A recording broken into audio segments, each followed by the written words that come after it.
안녕하세요. 뉴스반장입니다. 제가 오늘 보니까 이 사고는 이런 그 중장비를 운전하는 사람이 거기서 하차하게 될 때는 반드시 시동 장치를 끄고 내리는 게 원칙입니다. 이게 어떤 이유에 의해서 이게 굴러갈지 모르기 때문에. 근데 이건 너무 어이가 없는 기본적인 수칙을 위반해가지고 이런 엄청난 지금 비참한 일이 지금 발생을 한 거기 때문에. 이건 그냥 본인이 다친 것이고 기본적인 수칙을 위반해서 이런 비참한 일이 발생한 것이다. 국힘당 윤석열 대선 후보는 2일 노동자 3명이 바닥 다짐용 롤러에 깔려 숨진 사고 현장을 찾아 기자들에게 이렇게 말했습니다. 사업주 등 책임자 처벌보다는 안전수칙을 지키지 않은 노동자의 책임이 크다는 취지인데요. 하지만 윤 후보의 이 같은 발언에 대한 비판 여론이 따갑습니다. 최근 52시간제, 최저임금제가 비현실적이라는 입장을 보여 가뜩이나 왜곡된 노동관이라는 비판을 받았던 그가 사고 현장을 찾아가 숨진 노동자들에게 오롯이 사고의 책임을 전가하는 망언을 했다는 비난이 쏟아졌는데요. 오늘 안양 사고 현장에서 하신 말씀이 어제 천안에서 중대재해에 대해서 국가와 기업 책임을 강조하신 거랑 다르게 근로자의 실수를 탓한 것으로 보인다는 해석이 조금씩 나오고 있거든요. 거기에 대해서 제가 아까도 그 사고의 직접적인 원인은 롤러차 운전기사의 과실인데 그러한 과실이 발생하지 않도록 사업주와 충분히 교육하고 또 지휘 감독을 해야 되고 또 우리 노동청에서도 그런 것이 제대로 교육이 됐는지에 대해서 감독을 해야 된다고 이렇게 말씀을 드렸습니다. 이게 왜냐하면 아까 제가 파악한 것만 가지고는 그 롤러차와 그 롤러차 운전자가 어느 특정 기업에 소속되어 있는 건지 아니면은 자유롭게 일하는 분인지 또 그 차량은 어떻게 그 현장에 투입이 된 건지에 대해서 제대로 확인하기가 어렵기 때문에 좀 일반론으로 말씀을 드렸습니다. 그는 자신의 실언을 수습하느라 진땀을 흘렸는데요. 매번 반복되는 일인 거죠. 더불어민주당 신현영 대변인은 이날 윤 후보가 오늘 노동자 3분이 사망한 도로포장공사 현장을 찾아가 기본 수칙을 안 지켜서 일어난 것, 어이없는 사고 등 망언을 쏟아냈다며 망자에 대한 예의마저 저버린 윤 후보는 정녕 국민을 과로사회, 일하다가 목숨을 잃는 사회로 몰아넣고자 하는 것이냐고 따져 물었는데요. 하지만 윤 후보의 발언은 1985년 7월 1일 산업재해 예방 유공 수상자들에게 다과를 베푸는 자리에서 산업재해는 거의 대부분이 부주의로 인한 것인 만큼 각자 노력하기만 하면 예방할 수 있는 것이라며 안전수칙 생활화를 강조했던 전두환을 연상시킨다는 주장이 나왔습니다. 무려 36년 전에 내뱉은 전두환의 반노동적 망언을 그대로 이어받은 판박이라는 비판이 제기되고 있는데요. 한 네티즌은 전두환이 정치는 잘했다고 했던 그의 말이 떠오른다며 전두환 칭송 발언으로 곤혹을 치렀던 윤 후보를 저격했습니다. 대체 뭐하는 사람일까요? 동네마다 꼭 한 명씩은 있다는 바보용도 아니고 매번 이런 망언과 실언, 언제까지 지켜봐야만 하는 거죠? 진정 본인이 대통령감이라고 생각하는 걸까요? 그냥 실소만 나옵니다.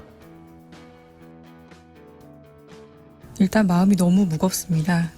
제 개인적인 사생활로 인해서 많은 분들께서 불편함을 분명히 느끼셨을 것이고 분노도 느끼셨을 텐데 그런 부분에서 너무나 송구스럽고 죄송하다는 말씀을 좀 먼저 드리고 싶고요. 사생활이지만 말을 하지 않으면 안 될 것 같아서 이게 지금 말씀드리는 것이 실은 자리에 연연해서나 아니면 이해를 구하고자 말씀을 드리는 것은 아닙니다. 다만 저 같은 사람은 10년이 지난 이후에 또는 20, 30년이 지난 이후에 아이들에게 조금 더 당당하게 일하는 엄마의 모습을 다시금 보여줄 수 있는 기회를 허락받지 못하는 것인지 저 같은 사람은 그 시간을 보내고도 꿈이라고 하는 어떤 도전을 할 수 있는 기회조차도 허락을 받지 못하는 것인지를 좀 묻고 싶었습니다. 실은 제가 드릴 수 있는 말씀은 여기까지인 것 같습니다. 예. 더 이상 하실 필요 없어요. 그 관련해서 그 대중의 관심도 제 생각으로는, 제가 배운 저널리즘으로는 잘못됐다라고 생각을 하고, 국민이 유권자가 필요로 하는 정보가 아닙니다. 원할지는 모르나 말초적인 관심 때문에. 그래서 더 이상 말씀하실 필요는 없을 것 같고요. 2일 KBS 최경영의 최강시사에 출연한 더불어민주당 인재 1호 조동현 씨의 발언이었는데요. 최경영 앵커의 마지막 말이 더 인상적입니다. 윤석열의 계속되는 헛발질에 잠잠하던 언론과 여론이 조동현 씨의 사생활에 득달같이 달려들어 목소리를 높여 비난을 퍼붓고 있습니다. 도덕적으로 문제가 있다는 이유에서인데요. 문란한 개인사가 그 이유라는 거죠. 그렇다면 윤석열 캠프로 간 국힘당 황보승희 의원은 어떤가요? 지역 건설업자와 오랜 기간 불륜을 저질렀고 남편이 이를 폭로했죠. 그런데도 윤석열은 그런 그를 자신의 캠프로 불러들였습니다. 또 박형준 부산시장은 어떤가요? 힘들었던 시절부터 뒷바라지했던 본처를 성공하자마자 버렸는데요. 물론 불륜 의혹도 있습니다. 결혼 상태에서 교제가 이루어진 정황도 확인됐는데요. 그런데도 불구하고 국힘당에선 이들의 도덕성에 문제를 제기한 바가 전혀 없습니다. 오히려 더 챙겨주고 독려하며 한 명은 윤석열 캠프 지방자치 공동본부장으로, 또 한 명은 부산시장으로까지 만들어줬는데요. 저는 조동현 씨에게 돌을 던지기 전에 황보승희 의원과 박형준 부산시장에게 먼저 돌을 던져야 한다고 생각합니다. 아니, 이미 조동현 씨에게 들이댔던 잣대를 이들에게 적용해 그 직에서 사퇴하고 물러나라고 주장하는 게 옳은 일이겠죠. 대체 누군 되고 누군 안 되고, 누군 비판을 받아야 하고 누구는 이런 사실을 숨겨줘야 하나요? 또 있죠. 윤석열 국힘당 대선 후보의 부인, 일명 줄리, 개명 전 이름 김명신, 개명 후 이름 김건희. 이분도 이혼 경력이 있습니다. 산부인과 의사와 결혼 후 이혼했죠. 그리고 숱하게 많은 남성들을 만나왔는데요. 아나운서부터 검사까지 다양한 직업을 가진 남성들이었습니다. 도덕적으로 따져도 비난을 받을 자격은 차고 넘치는데요. 그 모자람이 없어 보입니다. 그런데 왜 김건희에 대한 비판은 없는 걸까요? 선관위에서는 줄리, 르네상스 호텔, 볼케이노 등의 단어를 금지어로 지정해 선거법 위반이라는 선을 그어 놓는가 하면 언론들은 오로지 침묵으로 함구하고 있는데요. 차기 권력이 될지도 모르는 무식한 자에게 알아서 머리를 조아리고 있는 꼴인 거죠. 결국 조동현 씨는 자신이 짊어지고 사퇴하겠다는 뜻을 밝혔는데요. 공직도 아니고 선출직도 더더욱 아닙니다. 그는 그냥 선거에 도움을 주고자 민주당 선대위에 합류한 것뿐인데요. 민주당은 그를 끝까지 보호해야 합니다. 그러지 않을 거라면 왜 함께 하자고 했습니까? 저는 조동현 씨를 끝까지 지지하고 응원하겠습니다. 검찰총장은 법무부 장관의 부하가 아닙니다라고 했던 그 후보의 말이 가졌던 울림이라는 것이 저는 지금의 후보를 만들었다 이렇게 생각하거든요. 저는 똑같이 말씀드리겠습니다. 저는 후보에게 그런 배려를 받을 위치에 있는 사람은 아니라고 생각하고요. 저는 당 대표는 적어도 대통령 후보의 부하가 아닙니다. 같이 협력해야 되는 관계이고, 만약에 지금까지 대한민국 관계 하에서 대통령 후보 또는 대통령이 당을 수직적인 질서로 관리하려고 하는 모습이 만약에 관리였다고 한다면은 그것을 깨는 것부터가 우리 후보의 신선함의 시작이다 저는 생각합니다.